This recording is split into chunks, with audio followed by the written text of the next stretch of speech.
जितना न गिरा झुमका बरेली का बाजार में, उतना गिरला बिहार में सरकार गिरा दिया नीतीश कुमार। नीतीश कुमार शराब बंद करा दिए ना जी बिहार में। बंद करा दिए कि शराब तो ऑनलाइन चालू है। मोदी जी चोर है।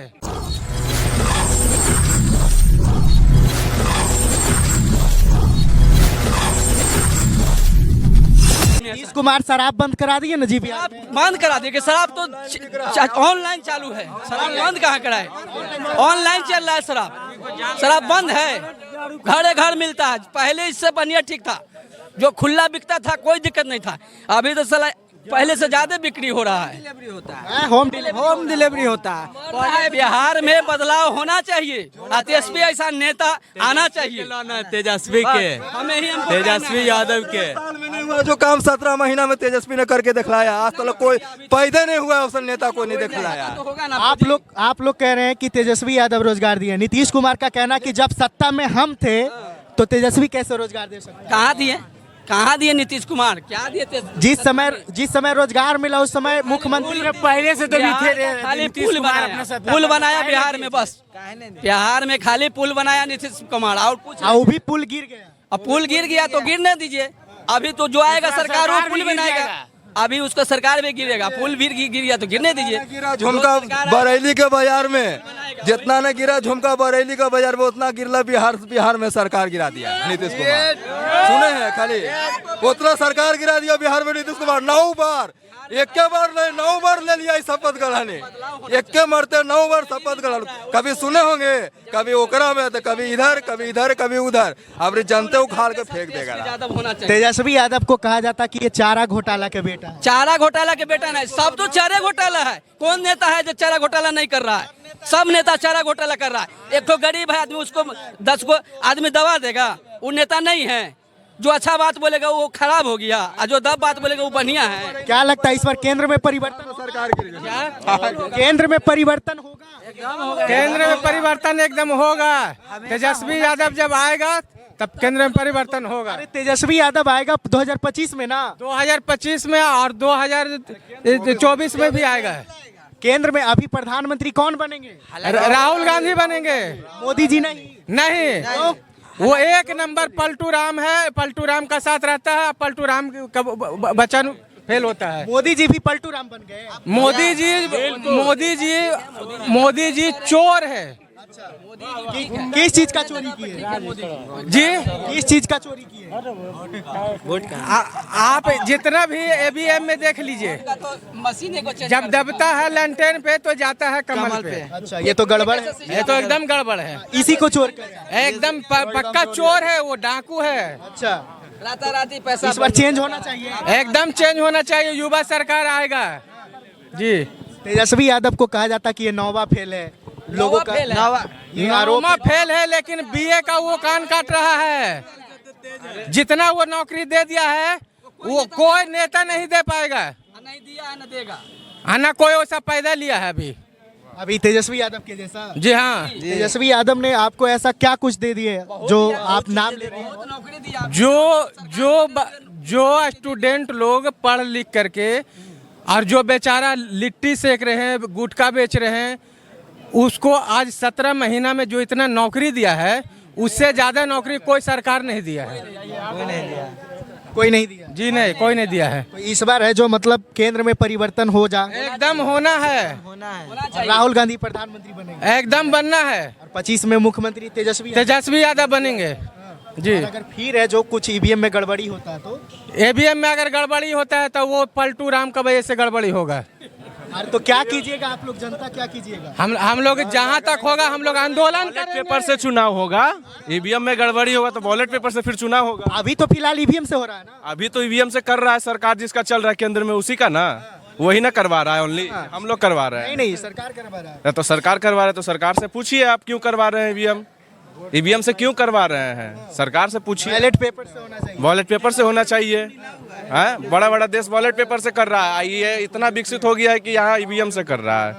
Electronic machine. तब बताइए क्या करें, इसमें क्या जवाब दें आपको? क्या लगता है परिवर्तन होना चाहिए? देखिए अब सरकार चेंज होगा। देखिए सबको तो ला के देख लिए हम लोग। एक बार फिर से राहुल गांधी आएगा, परिवर्तन होना चाहिए भी और होगा। ऐसा नहीं है कि नहीं होगा। जरूर होना चाहिए। युवाओं का मतलब कहीं ना कहीं उनसे अभिलाषा है कि वो कुछ नया करेंगे। हाँ, नया करेंगे, नया करेंगे केंद्र में, क्योंकि सरकार बनने के बाद नया करेंगे, करना है। अरविंद केजरीवाल, हेमंत सोरेन, जितना भी बीजेपी का विरोधी है सबके जेल में डाल। 70 साल से देश चलाया वही चलाएगा और कोई नहीं चला पाएगा, ये याद रखिए आप। कौन 70 साल से देश चलाया? कांग्रेस चलाया तो कांग्रेस चलाएगा। तो कांग्रेस के तो सब इतना बदनाम करता है, बीजेपी वाले। नाम बीजेपी वाले कर रहे हैं कि उनके पास अपना सपोर्टर है, उनके पास, इसलिए बदनाम कर रहे हैं। जैसे कि कहने मोदी मीडिया के कारण सब ऐसे गोदी मीडिया के कारण बदनाम हो रहा है बस कांग्रेस सरकार। कौन कौन गोदी मीडिया है बताइएगा, 2 4 5 6। बहुत सारा है, आज तक है उसमें सबसे ज्यादा, एनडीटीवी है, मैक्सिमम आज के डेट में बिके हुए हैं। देखे थे कि जिसमें कांग्रेस के जो था प्रवक्ता जो भी था, वो कह रहे थे, कुछ कह रहे थे, गोदी मीडिया वाले क्या बोल रहे थे कि उनका नहीं काट दिया जाए, कॉल काट दिया जाए, इशारा से। हाँ, इशारा से ये भी वीडियो वायरल हुआ था। बिल्कुल। क्यों काटने के लिए कॉल कहा गया था, क्या उससे इसी होता? तो इसका मतलब है कि मीडिया मिला हुआ है तभी ना। मीडिया बिक चुका है, बिक चुका है पूरी तरह से। कमीशन भी बिकने वाला है अब, बस इलेक्शन कमीशन भी बिकने वाला है, क्योंकि सूरत में जैसे अब सारा जो भी कैंडिडेट है वो अपना नॉमिनेशन रद्द करवा लिया, तो नोटा तो था वहाँ पे, नोटा के साथ उसका वो करवाना चाहिए था इलेक्शन, पर वो वहाँ इलेक्शन नहीं करवाया, तो फिर नोटा का क्या ही वैल्यू है, फिर वो क्यों ऑप्शन वहाँ पे लगाया है? नोटा का ऑप्शन ही नहीं रखना चाहिए। हाँ, वही बात है। इसका मतलब है कि बस इलेक्शन कमीशन मिला हुआ है सरकार से, वही बात है। इस बार केंद्र में कैसे बीजेपी पूरा डरा हुआ है, तभी वो सूरत में, जो कि गुजरात का एरिया है, जिनमें उनका अच्छा अपना घर है, अपना घर है, उसके बावजूद वो लोग ये सब काम वहाँ पे कर रहे हैं। इसका मतलब कि वो डरे हुए हैं पूरी तरह से, उनको अपने घर के लोग ही सपोर्ट नहीं कर रहे हैं। हाँ, वही बात। इसी वजह से वो डरे हुए हैं कि जब घर के लोग सपोर्ट नहीं कर रहे तो बाहर वाले तो और दूसरा बात ये है कि वो मान लीजिए वंदे भारत, तेजस लाएं, राम मंदिर लाएं, तो बनवा देने से नहीं होता। हम लोग के पास पैसा ही नहीं है कि हम लोग वहाँ पे जा पाए। वंदे भारत में कभी यात्रा किए हैं? नहीं। कितना गरीब आदमी पे मैक्सिमम लोग आपको दिखेगा कि चलाने से तो हो गया सर, लेकिन उससे कितना ट्रेन डिस्टर्ब है ये पता है? सही बात है पता? एक पैसेंजर ट्रेन को 2 घंटा 2.5 घंटा सेंटिंग लाइन में डाला जाता है उसको निकालने। 18 से 20 ट्रेन डिस्टर्ब है कि नहीं है? हाँ, सही बात है कि नहीं है? सबको जो टाइम रहता है, किसी को ऑफिस जाना, किसी को जॉब पर ठहरना, किसी को इंटरव्यू देना, तो उसका क्या हाल होता होगा? सही बात है। एक वंदे भारत जिसका औकात रहेगा 2000 का, वो 4000 के कहाँ से टिकट कटाएगा? बताइए आप ही। सही बात है, आप जवाब दीजिए, आप ही बोलिए। तेजस है ट्रेन का नाम, वंदे भारत है, ये सब में जितने भी लोग बैठते हैं कहीं ना कहीं वो एसी में यात्रा करने वाला जो हमेशा एसी में ही रहता है। ठीक है, इस चीज को मानते हैं, लेकिन उससे तेजस चले या वंदे भारत चले, उससे 20 ट्रेन डिस्टर्ब होता है, और उसका कितना टाइमिंग रहता है? 4-4 घंटा, 8-8 घंटा। हम परसों ही दिल्ली से स्पेशल से गए, जो सुबह का टाइम है वो हमको शाम में 4 बजे पहुंचाया, तो मेरा कितना हर्जा हुआ काम। सही बात है, इसका जवाबदेही कौन है? तो ये केंद्र में देगा ना, रेल मंत्री देगा, प्रधानमंत्री देगा। तो इस बार चुनाव है तो मतलब युवाओं को जमकर इसमें विरोध करना चाहिए। बहुत ज्यादा विरोध का जरूरत है। और फिर केंद्र में सरकार देंगे, बनाएंगे तो कांग्रेस को, अगर ईवीएम में कुछ गड़बड़ी होता है तो उसके जिम्मेवार हम नहीं, वो कांग्रेस का सरकार भी नहीं, सीधा ये मोदी का सरकार रहेगा जिम्मेवार। ऐसा तभी हो सकता है जब इलेक्शन कमीशन भी बिक जाएगा। अरे वो तो बिक चुका है, दोबारा बिकेगा। बिक चुका है, दोबारा बिकेगा। अब खुल के कहते दोबारा बिकेगा। कहीं ना कहीं मतलब कि फिर से मतलब डर है कि कहीं ना कहीं फिर से सरकार है जो रिपीट हो जाए। वही बात है, वो लोग पंचायत इलेक्शन में भी कुछ गड़बड़ी किया था, उसके बाद सुप्रीम कोर्ट के हस्तक्षेप से वो चीज़ रद्द हुआ। तो ये चीज़ बहुत बार देखने मिला इलेक्शन कमीशन में। तो अब इस तरह से सब लोग को पता चल चुका है कि इलेक्शन कमीशन पूरी तरह बिक चुका है। और वो लोग जो हिंदू राष्ट्र बनाने का बात करते हैं, तो उसी थियरी पे पाकिस्तान भी बना है जो मुस्लिम कंट्री था, तो वो उसका बंटवारा हो गया, क्योंकि जबकि उसमें एक ही वो था, मजहब था या वो था, रिलीजन था। तो इंडिया को जब वो बनाएंगे तो ये तो ऐसा उसी सेम थियरी पे बनाएंगे, तो इंडिया में भी वो संभावना हो सकता है। लोग अभी मुस्लिम से लड़ रहे हैं, कल को अपर कास्ट लोअर कास्ट में लड़ाई होगा। लड़ाई का भावना हर इंसान के अंदर है, और मोहब्बत का भी भावना। अभी वो एक टॉपिक है मुसलमान, तो इसलिए इधर यूनाइटेड है हिंदू, और अगर वो लोग चले जाएं तो फिर आपस में लड़ाई होगा। लड़ाई कभी खत्म नहीं होने वाला है, सभी को यहाँ पे मिलजुल कर ही रहना होगा। बात यही है। कुछ दिन के बाद सिखों से हमारा मतभेद होने लगेगा। हाँ, वही बात है कि नहीं? तब भारत में कहा जाता है भारत है जो सभी धर्मों का क्या है, समावेश है। हाँ, और इसीलिए भारत में इतनी ज्यादा विविधता होने के बावजूद भी विविधता में भी एकता है। हाँ, हम लोग पढ़ते तो ये लोग नफरत करते हैं मुसलमान से, मुस्लिम लीग से, लेकिन उसी का कंसेप्ट अपना रहे हैं कि वो लोग मुस्लिम देश बनाया, वैसे ही हम हिंदू देश बनाएंगे।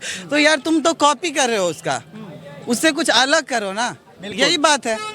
पहला रीजन है सर कि अगर हिंदू देश बनाना है तो एक बार में ही कह दीजिए ना कि सब मुसलमान चले जाए, भाग जाओ।